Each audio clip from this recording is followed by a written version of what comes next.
गोंदिया जिल्ह्याच्या सडक अर्जुनी तालुक्यातील आशीर्वाद लॉन या ठिकाणी अर्जुनी मोरगाव विधानसभा क्षेत्राचे आमदार राजकुमार बडोले यांच्या उपस्थितीत अर्जुनी मोरगाव विधानसभा क्षेत्रातील नोंदणीकृत बांधकाम कामगारांना किचन साहित्य वाटप करण्यात आलं।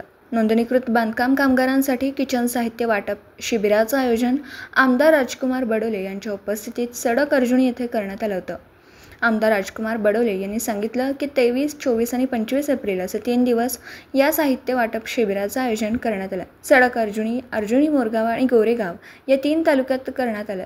ज्या कामगारांची नोंदणी बांधकाम विभागाकडे झाली असेल आणि ते नोंदणी व्हॅलिड असेल अशाच कामगारांना साहित्य मिळणार आहे। तर ज्या कामगारांची नोंदणी व्हॅलिड नाही अशा कामगारांना साहित्य मिळणार नाही। तर अशा कामगारांनी पुन्हा नोंदणी करून घ्यावी, त्यांना पुढच्या शिबिरात साहित्य मिळतील। तर आज सडक अर्जुनी तालुक्यातील जवळपास 1400 लाभार्थ्यांना आज किचन साहित्य वाटप करण्यात आलं। अर्जुनी मोरगाव विधानसभा क्षेत्रातील 4000 लाभार्थ्यांना टप्प्याटप्प्यात किचन साहित्याचं वाटप करण्यात येणार आहे। तर बांधकाम विभागातील नोंदणीकृत लाभार्थ्यांसाठी 25 वेगवेगळ्या योजना आहेत, त्याचा लाभ नागरिकांनी घेतला पाहिजे असेही आमदार राजकुमार बडोले यांनी सांगितलं। गोंदियाहून प्रतिनिधी अमरदीप बडगे।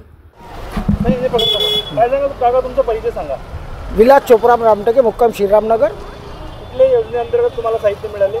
हे कामगार योजनेअंतर्गत आम्हाला साहित्य मिळाले। आयोजन केलं त्या ठिकाणी आपले आमदार श्रीमाननीय राजकुमारजी बडोले साहेब यांच्या नेतृत्वामध्ये हे आम्हाला हा साहित्य वाटपाचा सामान मिळाला। थँक्यू। काय सांगाल, आज या ठिकाणी साहित्य वाटपचा कार्यक्रम घेण्यात आला? दिनांक 23, 24 आणि 25 3 दिवस सडक अर्जुनी, मोरगाव अर्जुनी आणि गोरेगाव या 3 तालुक्यातील बांधकाम कामगारांसाठी किचन साहित्य वाटपाचा कार्यक्रम या ठिकाणी घेण्यात आलेला आहे। आणि आज 23 तारीख आहे। सडक अर्जुनी येथील बांधकाम कामगारांसाठी साधारणतः 1400 बांधकाम कामगारांना या ठिकाणी किचन साहित्याचं वाटप करण्याचा कार्यक्रम या ठिकाणी सरकारच्या माध्यमातून घेण्यात येत आहे। आणि या ठिकाणी मोठ्या प्रमाणामध्ये बांधकाम कामगार पण आलेले आहेत, महिला भगिनी पण आलेल्या आहेत आणि सगळ्यांचं वाटप अत्यंत चांगल्या पद्धतीनं सुरू आहे।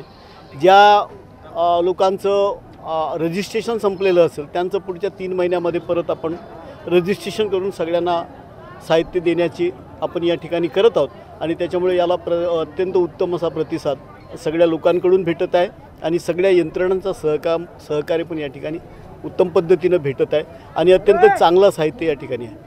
बांधकाम कामगारांसाठी विविध योजना आहेत, जसे इन्शुरन्स असतील किंवा अन्य भरपूर योजना आहेत, ते नागरिकांपर्यंत पोहोचत नाही, यासाठी आपल्या माध्यमातून काय उपाययोजना करण्यात आली? नाही, मुळातच जे बांधकाम मजूर आहेत त्यांच्यासाठी सगळ्यांसाठीच 27 ज्या योजना आहेत या वेगळ्या योजनांचा लाभ घेण्यासाठी त्या ठिकाणी त्यांना ते फॉर्म भरावं लागते।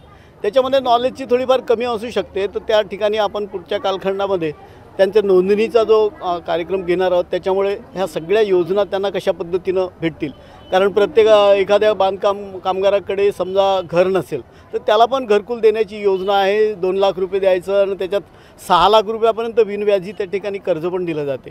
विद्यार्थ्यांना शिकायचं असलं तर 20,000 रुपयेपर्यंत द्यायचं। ते तांत्रिक शिक्षण असेल तर त्याच्यामध्ये पण मोठ्या प्रमाणात अशा असंख्य योजना आहेत आणि या सगळ्या योजनांचा लाभ घेण्याच्या दृष्टीनं फक्त काही लोकांना त्या योजना माहीत नसतात, परंतु या भागामध्ये जेव्हा आम्ही पहिल्यांदा हा केला होता तर त्याच्यानंतर मोठ्या प्रमाणामध्ये या ठिकाणी या योजनांचा लाभ भेटत आहे।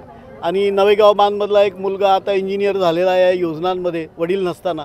अशा खूप लोकांना या योजनांच्या माध्यमातून या ठिकाणी मोठ्या प्रमाणामध्ये विद्यार्थ्यांच्या शिक्षणाच्या योजना पण याच्यात लाभ घेत आहेत सगळी मंडळी। दिवसभरातील घडामोडींचा आढावा घेण्यासाठी पाहत रहा N24 मराठी न्यूज चॅनल।